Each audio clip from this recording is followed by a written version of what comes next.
आप देख रहे हैं दबंग प्रहरी चैनल।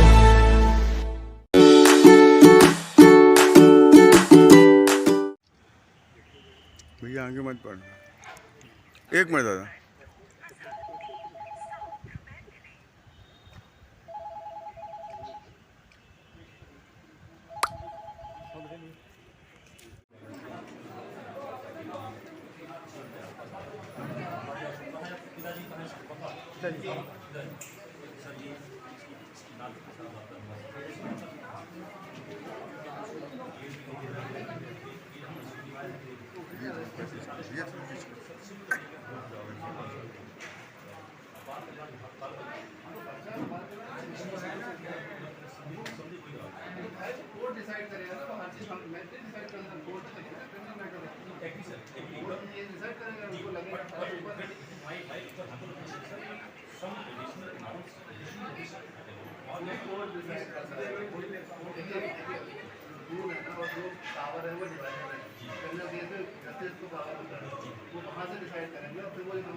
एक साइड में हो जाइए आप साइड में।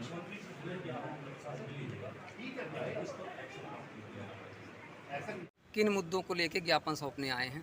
आज हम जिला कलेक्टर साहब से मिलने आए हैं। हमारे सतना शहर के एक 5 वर्षीय मासूम के साथ में पिछले 29 जून 2022 को नई बस्ती सतना उपनगर के अंदर एक दरिंदे ने अपनी हवस पूरी किया। वो कुशवाहा जाति का है और वो विधायक का करीबी माना जा रहा है। उस समय आचार संहिता लागू थी। हम लोग अपने अनुशासन का पालन करते हैं। हम लोग देशभक्त हैं। हम राष्ट्रीय परशुराम परिषद भारतीय स्वाभिमान सेना की तरफ से इस मासूम के ज़िंदगी को बचाने के लिए, उसकी इज्जत आबरू प्रतिष्ठा को सम्मान करने के लिए, और पिता, उस मासूम के पिता ब्रह्मानंद मिश्रा नई बस्ती के, उनके परिवार आज पिछले महीनों से बिल्कुल इतने शोक ग्रसित हो चुका है। उसका साथ देने वाला शासन प्रशासन, यहाँ तक कि कोई विधायक, कोई सांसद, यहाँ के जितने भी लोग हैं आज तक उससे मिलने नहीं गए। इसलिए भारतीय स्वाभिमान सेना राष्ट्रीय परशुराम परिषद इसको बड़ी कड़ी निंदा करती है। क्या भारतवर्ष में मासूम के साथ में ऐसे बलात्कार होता रहेगा? शासन और प्रशासन किस लिए बैठा हुआ है? हम शासन प्रशासन से मांग करते हैं कि यदि 15 दिन के अंदर उस बच्ची के पिता को 1 करोड़ रुपया नहीं दिया गया तो आमरण अनशन में इसी जगह फांसी लगा करके हमारी पूरी परिषद के पदाधिकारी मर जाएंगे। क्या FIR लॉज है? उसकी FIR लॉज होने के बाद में उसको 16 वर्ष का बता करके उसको जेल नहीं भेजा गया। अब हम चाहते हैं कि उसको जेल में भेजा जाए, उसको कड़ी कड़ी सजा दिलाई जाए और उसके लिए जमानत न दिया जाए। ऐसे मासूम के साथ में बलात्कारी को फांसी की सजा दिया जाए। ये हमारी भारतीय स्वाभिमान सेना राष्ट्रीय परशुराम परिषद मांग करती है। और हम लोग यहाँ से अभी भोपाल जाएंगे और भोपाल में मुख्यमंत्री को हमने ज्ञापन यहाँ पर जब आए थे हमने दिया था 29 तारीख से पहले, 1 अगस्त को हमने दिया था। उसके बाद हमने जिला कलेक्टर को भी ज्ञापन सौंपा, लेकिन अभी तक हमारे मासूम को, हमारे उनके पीड़ित के पिता परिवार को अभी तक कोई शासन प्रशासन द्वारा एक भी पैसे की, क्या एक सांत्वना, एक शब्द की सांत्वना नहीं दी गई है। इसलिए हम बड़ी कड़ी निंदा करते हैं।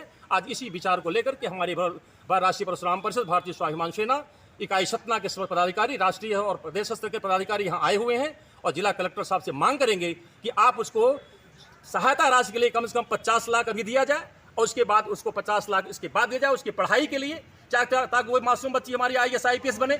आगे जाकर के 20 साल 25 साल के बाद में वो थानेदार और जो उसके पुलिस डिपार्टमेंट और इसके जितने शासन प्रशासन के अंदर इस प्रकार की कुरीतियां हो रही हैं, सबके साथ मिलकर के ऐसे दरिंदों को फांसी की सजा दिलाए। हमारी मासूम बेटियां जो सुरक्षित नहीं हैं तो हमारा और हम सब कोई सुरक्षित नहीं है। इसलिए इसी डिमांड को लेकर के हम आए हैं और हम आशा करते हैं कि हमारी इस बात को सुनी जाएगी।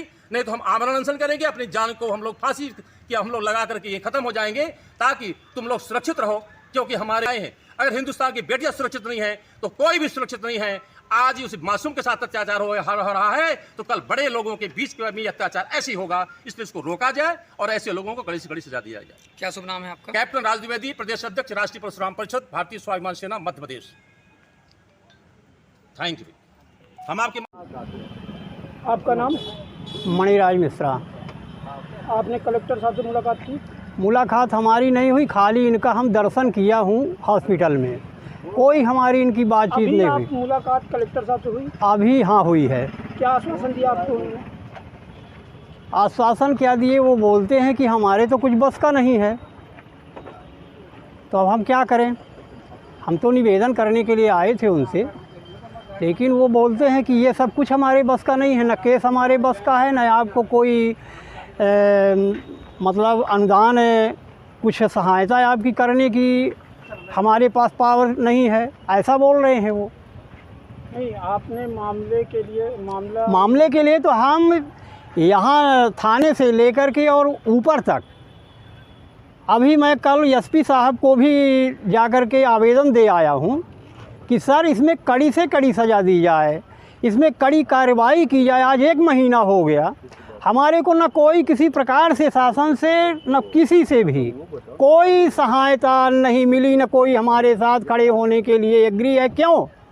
क्योंकि अगले पार्टी का जो विधायक है वो हावी है, वो खाली घर से फ़ोन कर देता है, जहां हमारा काम माने जाने से नहीं होता है, उसका घर बैठे फ़ोन से हो रहा है। नहीं, ये बताइए, अभी कलेक्टर साहब ने बोला है, क्या बोला आपको?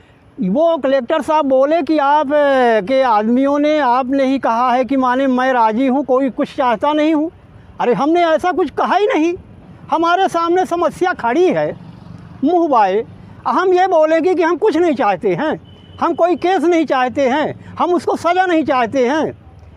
उसका घर हमने कितने बार कहा, 2 बार हो गया, 3 बार हो गया, सब ज्ञापन भी दिया गया, वीडियो भी दिया गया, सब कुछ हुआ, लेकिन कोई कार्रवाई नहीं हुई आज तक। आगे क्या रणनीति होगी आपकी? आगे रणनीति इसके लिए हम जहाँ तक बनेगा